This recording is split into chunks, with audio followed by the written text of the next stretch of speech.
I see so many coaches do bang, bang, knock, knock. And I'm like, no, the way Freddie taught us, and you have to try it, actually works in sparring, especially if you're dropping a level and kind of taking a little off of the overhand by getting out of the way, angulating out of the way. But literally at the same time that you drop and block, you land. It's brilliant. And that's Linseal Dai Da. Hitting and attacking at the same time, as opposed to Western boxing with this block hit. Knock, knock. Knock, knock. Knock, knock. You get it. Linseal Dai Da Chinese boxing, knock. One knock. The second knock is already knock, knock. You've already done 5 more motions. You've already done another simultaneous attack and defense and a recovery. Everything in Chinese boxing is in Wing Chun and Jeet Kune Do, simultaneous attack and defense. There's no time that one hand is moving and attacking, namely Pak Da means not Pak Sao, not Pak hand, but Pak attack, attack and strike. Tan Da is not Tan Sao, it's not a block, it's block and strike. Gang Sao, Gang Da, boom. And look at that. We don't have to do the full traditional Gang Sao, which is this low block of somebody attacking us to the groin or midsection area, which is a very useful block for empty-handed combat.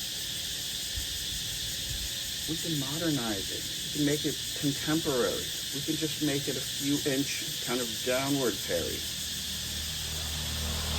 This can be, as long as it's on our center line, as long as it obeys the same mechanics, and we're going to use all of these motions. We're going to use all these angles in sport fighting. Like I always say, Tan Sao doesn't have to be this. Tan Sao can be this. This can be our Tan Sao. Every sport fighter in the world does this. Anyone who's been in a fight does this to cover up when they're being attacked. This can be our Tan Sao, and this can be our Pak Sao.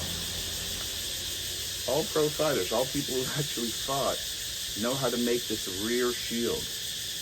You go from Pak to a Tan, Pak to a Tan. You don't really want to do this too much because you're totally open, but we can go down to a Gong too.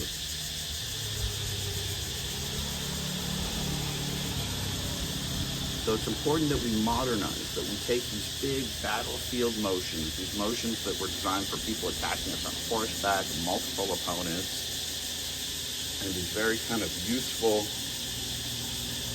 against multiple opponents type of teaching methodology stance.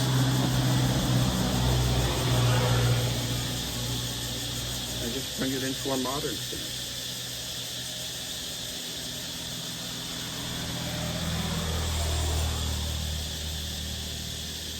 And the up jab that I was taught in boxing when I grew up, it's not this tight Philly shell.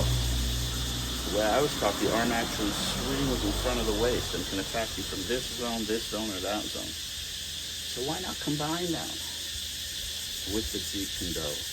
Combine that with the Wing Chun. Combine Western and Chinese boxing, just like Grandmaster Bruce Lee asked us to do. Just forget the words, forget the terminology, and focus on the technique, the science behind it.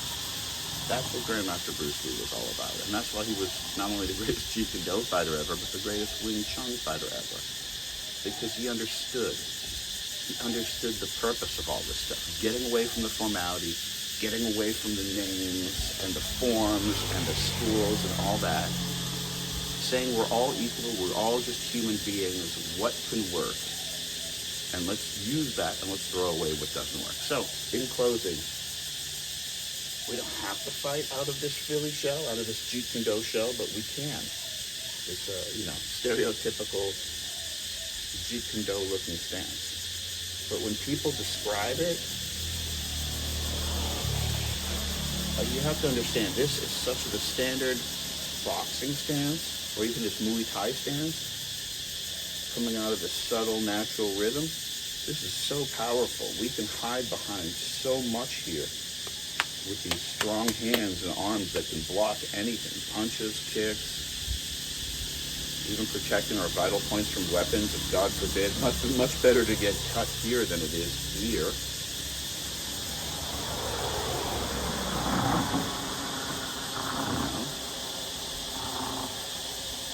So if we're replacing that with this JEET Kune, we really have to be subtly aggressive, know what we're doing, prepared to knock the opponent out.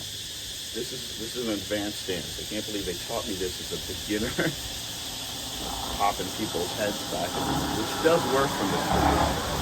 It's not like a power jab that goes downward. The jab from here will snap people's heads up and leave them open to just beautiful shots to the throat and the neck. Of course, illegal in sport fighting, but I see people get kicked in the neck and the throat all the time. I've never seen a referee say, "Hey, stop, punch that guy in the throat." So yeah, adapting this tanda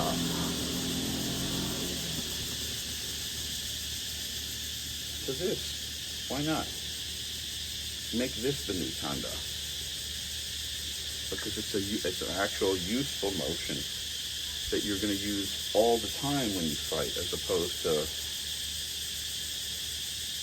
this. You're not going to really use in most fights. You're going to have one hand close to you, elbows in. So let's modernize it. Let's adapt it. Let's keep the science, and let's not get caught up in the BS terminology that the past generations have gotten caught up with. Pak Sao is just a parry. Hand Sao is just a simultaneous block and attack. And Gang Sao is just